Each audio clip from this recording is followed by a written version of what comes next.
दुनिया के सबसे बड़े शिखर माउंट एवरेस्ट को सर करने की शुरुआत 1921 से ही हो चुकी थी, लेकिन उसकी चोटी तक कोई नहीं पहुंच पा रहा था। और एवरेस्ट की चोटी तक पहुंचना इतना आसान भी नहीं था, क्योंकि वहां तक पहुंचने के लिए बेहद ही मुश्किल और खतरनाक हालातों से गुजरना होता था।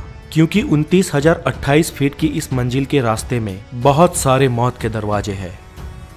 इस मिशन में कई लोग असफल हुए, कई लोगों ने अपनी जान गंवा दी और बहुत सारे लोगों का शव तो आज भी उस बर्फीली चट्टानों के भीतर दबा पड़ा है, जिसे आज तक वापस नहीं लाया गया। लेकिन फिर भी साहस के शूरवीरों ने हिम्मत नहीं हारी और वो एवरेस्ट की चोटी तक पहुंचने का लगातार प्रयत्न करते रहे। इन कई सारे साहस वीरों में से ही एक थे नेपाल के शेरपा तेनसिंह। सन 1952 में नेपाल के शेरपा तेनसिंह के दिमाग पर एवरेस्ट को सर करने का जुनून सवार था। तब स्विट्जरलैंड के रेमंड लैम्बर्ट और शेरपा तेनसिंह ने एवरेस्ट को सर करने का प्रयत्न किया था, लेकिन वो उसमें निष्फल साबित हुए थे। 1952 में तेनसिंह और रेमंड लगभग पूरे एवरेस्ट पहाड़ को चढ़ गए थे, लेकिन बेहद कठिनाइयों के चलते उन्हें एवरेस्ट की चोटी से महज 1000 फुट की दूरी से ही वापस आना पड़ा। मंजिल से इतने करीब होकर भी वापस आ जाने का दुख उन दोनों को था, लेकिन तेनसिंह ने हार नहीं मानी। फिर से एक साल बाद सन 1953 में तेनसिंह 7 अंग्रेज और 2 न्यूजीलैंड के पर्वतारोहियों के साथ एवरेस्ट के अभियान के लिए निकल गए। तेनसिंह और एडमंड हेनरी की टीम ने पहाड़ चढ़ने की शुरुआत 9 अप्रैल 1953 के दिन की। बर्फीले रास्ते, माइनस में टेम्परेचर, हिम नदी, कभी भी टूट पड़ने वाली शिलाएं और बर्फीली खाइयों के बीच वो लोग एक के बाद एक कैंप बनाकर अपनी मंजिल के करीब बढ़ते रहे। लगभग 20,000 फुट की ऊंचाई तक पहुंचने के बाद एक छोटी सी दरार को पार करने के लिए हेनरी ने डाइव लगाई, लेकिन उनके भार के कारण बर्फ की चट्टान वहां से खिसक गई और वो हमेशा के लिए उसमें दबने ही वाले थे कि पीछे से समय रहते तेनसिंह ने रस्सी फेंकी और हेनरी ने उसे पकड़कर अपने प्राण बचा लिए। अगर तेनसिंह ने वो रस्सी ना फेंकी होती तो हेनरी उस वक्त अपने जीवन से हाथ धो बैठते। खैर, एडमंड हेनरी और तेनसिंह की टीम धीरे धीरे एवरेस्ट की चोटी से नजदीक आते रहे।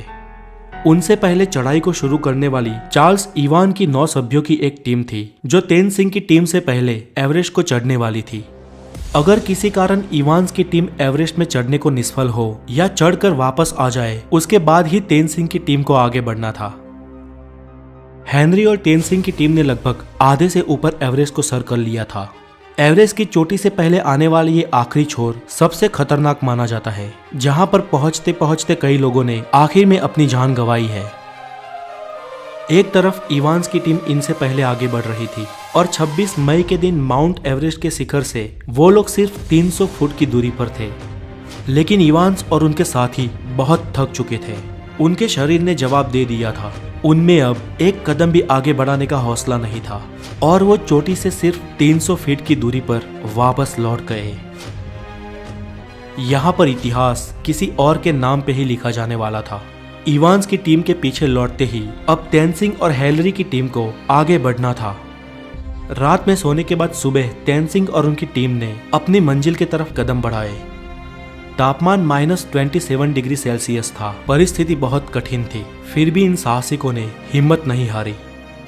वो कुदरत और अपने शरीर की कठिनाइयों का सामना करते करते एक के बाद एक कदम आगे बढ़ाते गए और सुबह के 9 बजे वो लोग दक्षिण शिखर तक पहुंचे।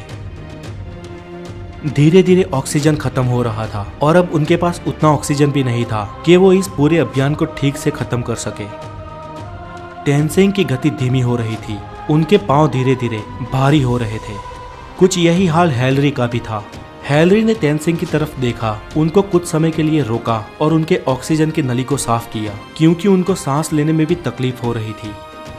वो लोग एक के बाद एक ऐसी आने वाली कठिनाइयों को मार देते रहे और अपने कदम एवरेस्ट की चोटी तक बढ़ाते रहे।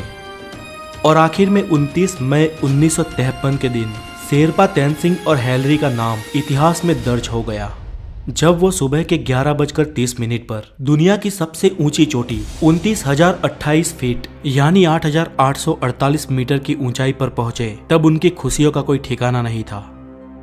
ये एवरेस्ट की चोटी के कुछ रियल वीडियोस है जो किसी भी इंसान को मंत्रमुग्ध करते हैं। इस तरह विश्व के लिए दुर्गम एवरेस्ट का शिखर नेपाल के शेरपा तेनसिंह और न्यूजीलैंड के एडमंड हिलेरी ने सर कर लिया। और इस तरह इंसानियत ने और एक कुदरती विषमता को परास्त कर दिया।